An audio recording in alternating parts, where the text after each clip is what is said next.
This the book of 2nd Exodus, chapter 9 and verse 1. He answered me then and said, Measure thou the time diligently in itself, and when thou seest part of the signs past which I have told thee before, then shalt thou well understand that it is the very same time wherein the highest will begin to visit the world which he made. Barak tha Yahweh, Barak tha Yahweh Shai, Barak tha Yahweh, Barak tha Yahweh Shai, Barak tha Yahweh, Barak tha Yahweh Shai, Kah Elohim La Yahweh, Ba'ashem Yahweh Shai, Ba'ashem Rakakadash. Double honors to the apostles and elders, great millstone, rule web, and great example to the young brothers in the truth, and peace and blessing to the hopeful elect. Lord willing, this an edifying lesson. And this another edition of Measure Out the Time Diligently. And we going to get straight into it, man. Lord willing, this edifying.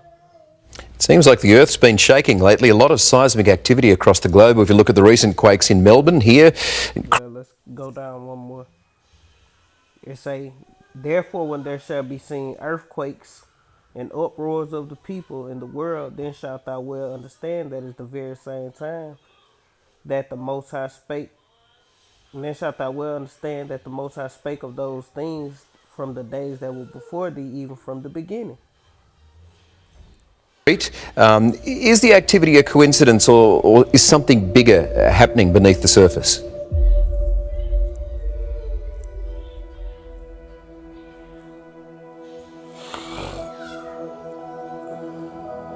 Would you expect this to have a knock-on effect on the food chain, or on the way that they're I don't think you can possibly tell, at this stage, because I suspect a weather-orientated thing. We're looking at the puffins. You're looking at the puffin. Some of these were just very emaciated. Well, that would suggest that they're not finding food, wouldn't it? Yeah. Basically, or a disease. Or a disease. It might be a disease. Yeah. But we don't. Would you think at the moment this is contagious? This is something that birds can pass on to birds? I don't think you can possibly tell that. No.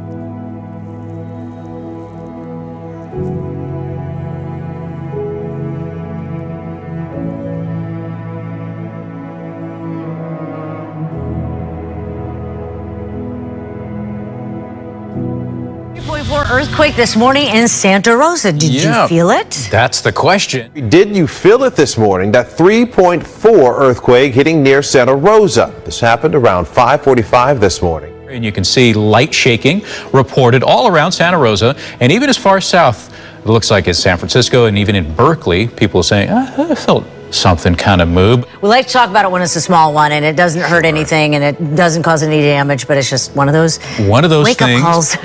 It is just absolutely incredible to really see the lava pouring into Halemaumau crater. And Christine, as you mentioned earlier, no threat to the public. And to Hawaii, where the Kilauea volcano erupting again, the U.S. Geological Survey elevating the alert level, confirming new activity near the summit of the volcano on the Big Island, and watching developments closely.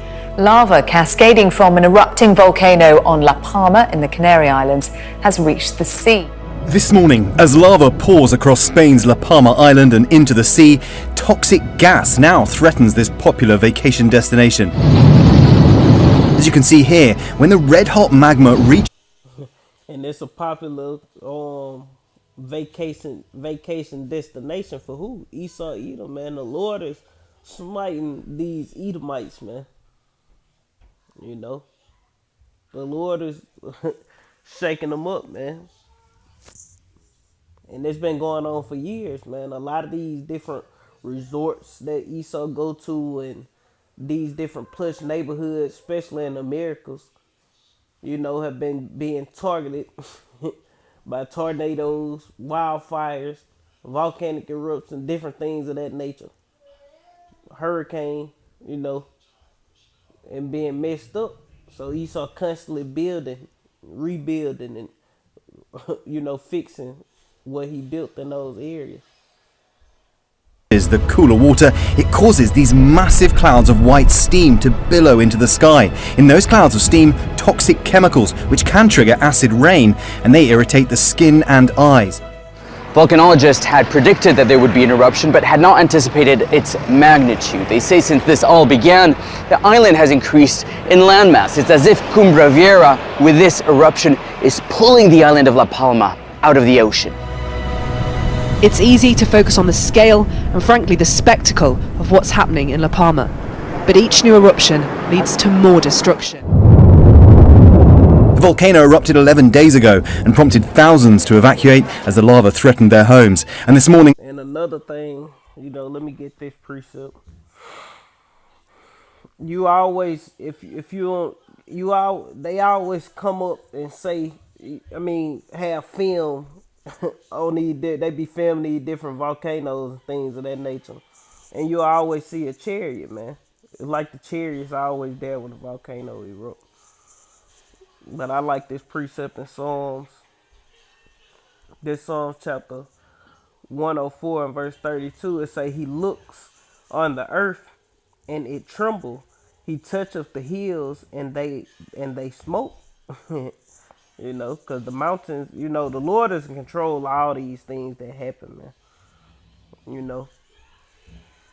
All the different so-called natural disasters, things that can't be explained, things that's not man-made. The Lord is in control of it, and all the things that are man-made. The Lord do these things. And look at that smoke going up in the air. So let's get this one too. It's two of them that say pretty much the same thing as Psalms. This Psalms 144 and verse 5, it say, bow your heavens, the Lord, and come down, touch the mountains, and they shall smoke. Is that necessarily talking about volcanoes? Maybe not, but because we know when the Lord came down in the fathership over when the Lord came down and gave Moses the 10 commandments, the mountains, thunder, earthquake, the what is called, the top of the mountain was burnt. But those chariots are always seen, the point being those chariots are always seen when a volcano erupts. Flying in the volcanoes and doing, just there. Chariots show up, man. Flying past the camera they got watching the volcano. And Esau don't know what to do. He threw and don't know what to do. Over 740 buildings have now been destroyed and more than 1 square mile has turned to ash. Just days ago, we witnessed 740 buildings. That's a lot, man. That happened during the La Palma. I think it stopped now because we in 2022. But I think it stopped a couple weeks after this, probably. It stopped and then it started back, and I think it stopped again. So hopefully it'll start back again here. The tremendous power of this volcano. The thing that really strikes you is the noise. Just listen to that. And now explosions still rock the island. Residents unsure if more cracks in the earth will open up and release more dangerous magma. Geologist Professor Dougal Jerram joins us now from the UK. Dougal, good to talk to you again. Can you explain what is going on there? Yes, Michael, it's an amazing time. We're seeing essentially the birth of a volcano. We're able to watch it sort of come to life, but also then, unfortunately, it's now devastating some of the communities in the area, and it's actually made it all the way to the sea. Now, this volcano created quite a disaster zone, as we're seeing in some of the vision there when it erupted 9 days ago. Just back on the earthquakes, that major fault line of the San Andreas fault in California, you said earthquakes are much harder to predict than the volcanic activity. Can experts predict the next big earthquake? Well, San Andreas is a real different beast. That's actually on a plate boundary between the Pacific and the North American plate. It's on a big transform fault, so a really big strike slip fault. It goes for over 1,000 kilometers. And clearly we know that this is a breeding ground for earthquakes. And there was the amazing one in 1906, which devastated large parts of San Francisco. There was one in 1994 in Los Angeles. And I think the last big one was in 2004. So we know that there's pressure building up all the time along this fault. So it is due to have another earthquake. It's just knowing exactly where and when is a difficult process to try and monitor. There's always something interesting happening in the world, and you're always across it.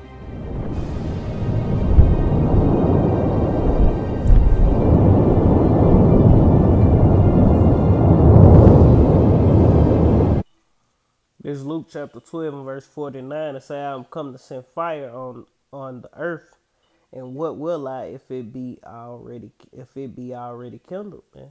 You know, when volcanoes cause fires, you got the wildfire going on, then you gonna have the fire from um different scrimmages and things of that nature. It's just gonna be all kind of havoc happening in the earth, man. You know, so it's gonna be fire before the Lord return, man. He gonna bring more fire. Let me stop. But there's Joel chapter 2 and verse 30. It say, and I will shew wonders in the heavens above. And I will shew wonders in the heavens and in the earth, blood and fire and pillars of smoke. And when a volcano erupts, it sends off pillars and plumes of smoke, man. You know, that you can see from outer space.